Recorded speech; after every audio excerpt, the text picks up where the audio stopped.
Okay sir, तो miss Marvel का episode 4 Disney plus पे आ चुका है और बोल सकते हो कि इस एपिसोड में पूरा एनवायरनमेंट चेंज हो गया मिस मार्वल का, क्योंकि अपन अब न्यू जर्सी में नहीं होते, अपने को अब कराची दिखाया जाता है। सीरीज के इंट्रो एंड आउट्रो दोनों में कराची पाकिस्तान को फीचर किया गया है, तो ये एक्चुअल में बहुत बड़ा चेंज है सीरीज में। बट कमाला खान के बारे में जानने के लिए, स्पेशली बैंगल्स की पावर जानने के लिए कराची आना जरूरी था। और अगेन इस एपिसोड में भी बहुत से राज पता चले, कुछ न्यू कैरेक्टर्स की भी एंट्री हुई। तो चलो सब पे बात करते हैं कि आखिर क्या हुआ इस एपिसोड में और क्या नहीं हुआ। So let's start and you all just have to sit down, keep calm and listen to me.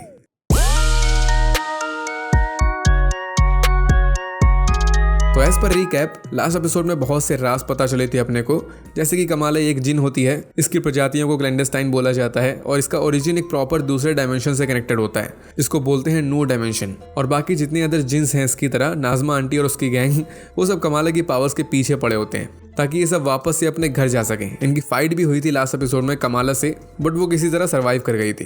तो अब यहाँ से आगे कमाला ये अपनी मॉम के साथ पाकिस्तान आती है, कराची में, और अपनी नानी से मिलती है। इसकी नानी ने ही इसको यहाँ पर बुलाया था क्योंकि उन्होंने भी सेम ट्रेन का विजन देखा था जैसे कमाला ने देखा था। तो कमाला बेसिकली मिस्ट्री को सॉल्व करने के लिए यहाँ पर आती है।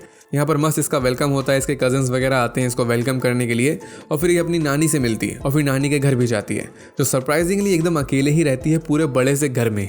वाह।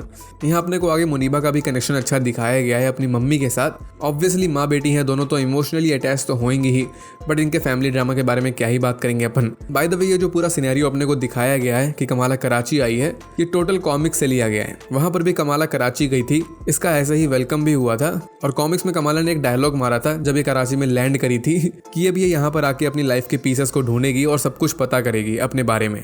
तो सिमिलर डायलॉग ये आगे भी मारते हुए दिखती है अपने को, जहाँ पर ये अपनी नानी से बोलती है कि इसकी लाइफ 100 पीसेस में बटी हुई है, इसको समझ में नहीं आ रहा कि क्या करें।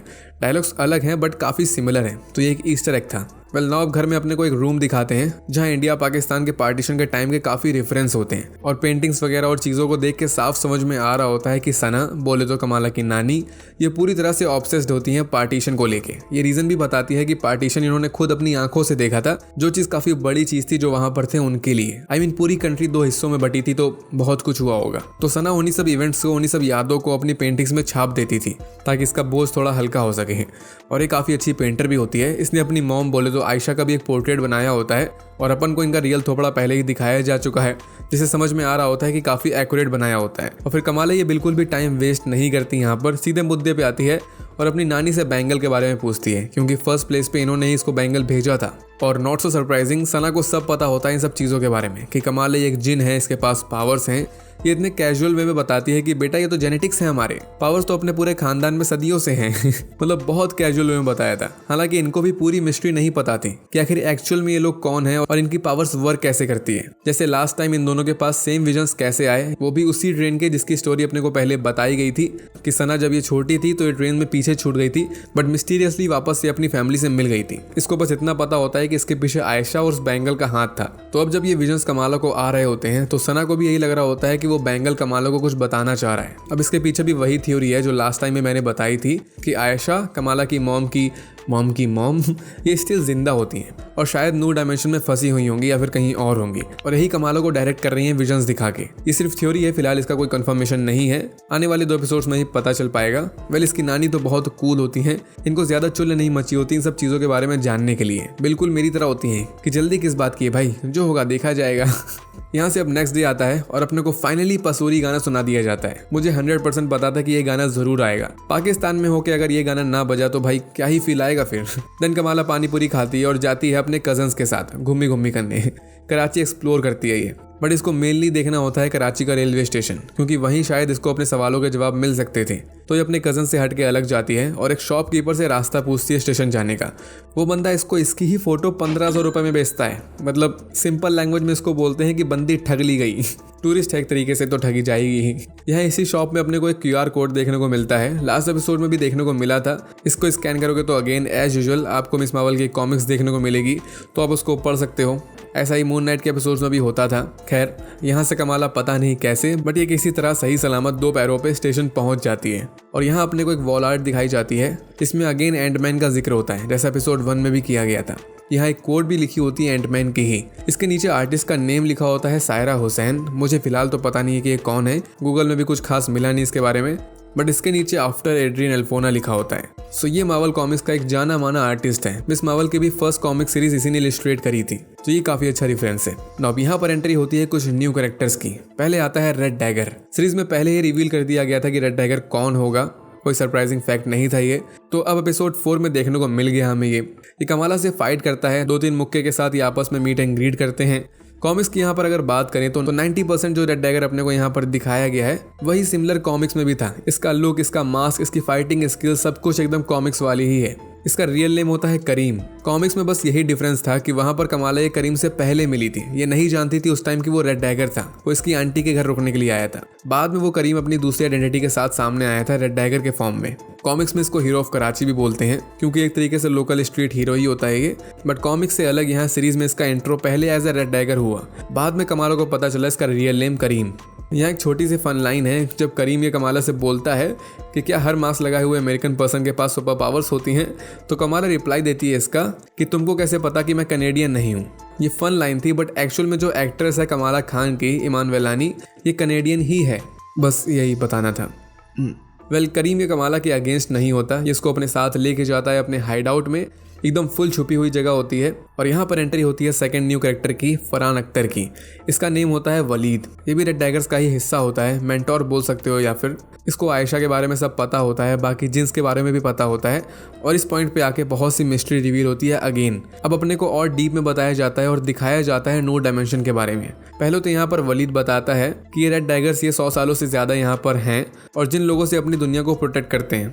और पहले अपने को बताया गया था कि वो क्लैंडस्टाइन, वो जिन्स, वो भी 100 साल पहले यहाँ पर आए थे। तो यहाँ पर अपन समझ सकते हैं कि रेड डैगर्स और बाकी जिन्स की इनकी कभी ना कभी पहले फाइट हो चुकी होगी। नौ वलीद यहाँ पर बताता है कि वो नो डायमेंशन, वो अपनी रियल दुनिया में ही बिलोंग करता है, बट वहां तक कोई जा नहीं सकता। एकदम छुपा हुआ होता है डायमेंशन। वो मे भी जैसा मिरर डायमेंशन होता है, डॉक्टर स्ट्रेंज में सबने देखा होगा उसको, हो सकता है कि वैसा ही हो ये। लेकिन वलीद एक इंपॉर्टेंट पॉइंट बोलता है यहाँ पर, जो ब्रूनो ने भी पहले बताया था कि कमाला अगर बैंगल का यूज करके रियल दुनिया और नो डायमेंशन के बीच में रास्ता ओपन करेगी तो उससे अपनी रियल दुनिया पूरी तरह से डिस्ट्रॉय हो जाएगी। सिमिलर चीज ब्रूनो ने भी पहले बोली थी, गेस करी थी उसने, कि अगर कमाला ने बाकी जिन्स की हेल्प करी उनको घर पहुंचाने में तो कुछ बहुत खतरनाक हो सकता है, कुछ बूम हो सकता है। तो खतरनाक यही है कि अपनी दुनिया खत्म हो सकती है। यहाँ पर नोटिस करने वाली चीज ये थी कि वलीद ने आयशा को बाकी क्लैंडस्टाइन से अलग रखा था।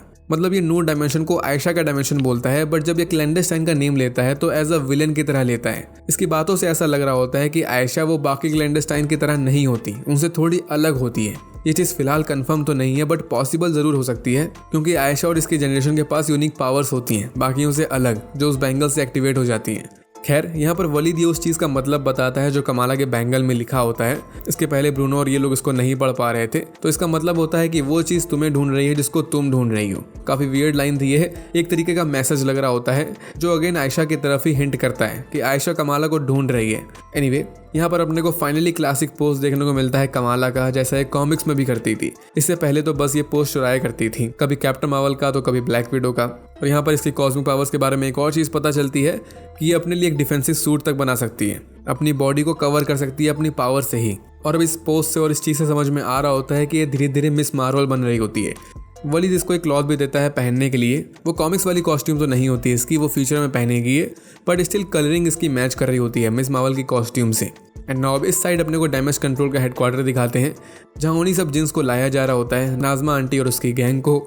याद होगा लास्ट एपिसोड में सब धल लिए गए थे, लेकिन ये सब आराम से यहाँ से भाग जाते हैं। पता नहीं कैसी सर्विस है इनकी डैमेज कंट्रोल वालों की। हालांकि नाजमा ये अपने बेटे को, बोले तो कामरान को, अलग जाने के लिए बोलती है, उसका साथ छोड़ देती है यहाँ पर, क्योंकि लास्ट टाइम कामरान ने कमाला का साथ दिया था, उसकी पार्टी ज्वाइन कर ली थी, तो इसलिए नाजमा उसको अपनी गैंग से भगा देती है। मेरे हिसाब से इसने ऐसा मदरली नेचर में सोच के किया होगा। कामरान कमाला की तरह ही होता है, वो भी अपनी रियल दुनिया में ही पैदा हुआ था, तो इसको नो डायमेंशन में जाने की कोई ज़रूरत नहीं है। और नाजमा बिल्कुल नहीं चाहेगी कि अपने बेटे के ही अगेंस्ट फाइट करे, तो शायद इसलिए उसको अलग जाने को बोलती है। और या फिर हो भी सकता है कि आंटी पूरी तरह से ईविल हो, ममता ही नहीं उसके अंदर। बट यहाँ से ये लोग सीधे जाते हैं कराची और कमाला पे अटैक कर देते हैं रेड डैगर्स के सामने। तो इसलिए यहाँ पर मस्त एक्शन स्टार्ट हो जाता है। कराची की गलियों में फाइट चालू हो जाती है। रेड डैगर्स का काम होता है जिन लोगों से फाइट करना, तो ये यही करते हैं, बट अब साथ में इनको कमाला को भी प्रोटेक्ट करना होता है। यहाँ पर काफ़ी वियर्ड फाइट सीन्स दिखाए जाते हैं अपने को, और लास्ट में काफ़ी घायल भी होते हैं ये लोग। अब ये तो पता नहीं कि वो लोग सीधे मर गए या फिर नहीं, या सिर्फ इंजर्ड हुए हैं। नाज़मा वालिद को भी मार डालती है, ऐसा लग रहा होता है। अगेन कंफर्म नहीं किया गया कि वो मर गया कि नहीं। और लास्ट में कमाला और करीम, इनके पास कोई ऑप्शन नहीं होता सिवाय फाइट करने के, तो ये फुल फाइट करते हैं। करीम भी एक बंदे को मार डालता है। और फिर यहाँ पर आता है सबसे इंटरेस्टिंग सीन। नाज़मा एक कमाला के बैंगल में चाकू भोंक देती है, जिससे पता नहीं क्या होता है, बट कुछ तो ज़रूर होता है, जिससे कमाला ये पूरी अलग ही जगह में आ जाती है। इवन एकदम अलग टाइम में भी आ जाती है। थोड़ा एक्सप्लोर करने के बाद समझ में आता है कि ये पास्ट में होती है। ये टाइम होता है पार्टीशन का, जहाँ सब लोग इधर उधर भाग रहे होते हैं, और ये एपिसोड इसी पॉइंट से एंड हो जाता है। सो अब जहाँ पर भी इसको एंड किया गया है बहुत गलत था, ये बहुत गंदा क्लिफहैंगर है ये, क्योंकि बहुत से क्वेश्चंस हैं कि लास्ट में ये क्या हुआ। क्या कमाला ने टाइम ट्रेवल किया, मतलब ये टाइम में पीछे आ गई? अगर ऐसा है तो ये बहुत खतरनाक सुपर पावर है कमाला के पास, और अपन इस चीज़ को पूरी तरह से गेस भी नहीं कर सकते, क्योंकि सबको पता है मार्वल ने कमाला की पूरी पावर्स चेंज कर दी हैं। इसको खुद नहीं पता है कि ये क्या क्या कर सकती है। तो हो सकता है इस वजह से कि शायद इसके पास टाइम ट्रेवल की पावर्स हों और ये टाइम ट्रेवल करके पास्ट में चली गई हो, और या फिर हो सकता है कि ये पूरा विजन हो इसका। मेरे हिसाब से ये वाली थ्योरी ज़्यादा लेजिट है कि कमाला पास्ट में फिजिकली नहीं गई है, बस अपने माइंड में पास्ट में गई है, बोल सकते हो। बैंगल वो इसको कुछ दिखाना चाह रहा होगा, या फिर आयशा वो इसको कुछ दिखाना चाह रही होगी, बट कुछ भी कंफर्म नहीं किया गया। अगेन वही चीज़ की जो होगा देखा जाएगा, वो भी नेक्स्ट वीक। इस एपिसोड के बारे में बात करें तो टू बी ऑनेस्ट ठीक एपिसोड लगा था मुझे ये। पर्सनली मेरे हिसाब से स्टोरी बहुत जल्दी जल्दी भाग रही है, ऐसा मुझे फील हो रहा है। और ऑब्वियस चीज़ भी है ये, क्योंकि लिमिटेड सीरीज है, सिर्फ 6 एपिसोड्स में पूरी स्टोरी कवर करनी है इनको, तो इसलिए थोड़ा जल्दी जल्दी सब हो रहा होगा। बट स्टिल चलता है, कोई ना, मार्वल के लिए कुछ भी। सो इस वीडियो के लिए इतना ही। वीडियो में कुछ भी पसंद आ गया हो तो लाइक एंड शेयर जरूर कर देना। कमेंट में अपनी थ्योरीज अपना ज्ञान जरूर दे देना, और चैनल को सब्सक्राइब तो कर ही लिया होगा, बताने की जरूरत तो है नहीं। तो मिलते हैं नेक्स्ट वीडियो में, तब तक के लिए stay tuned and bye bye.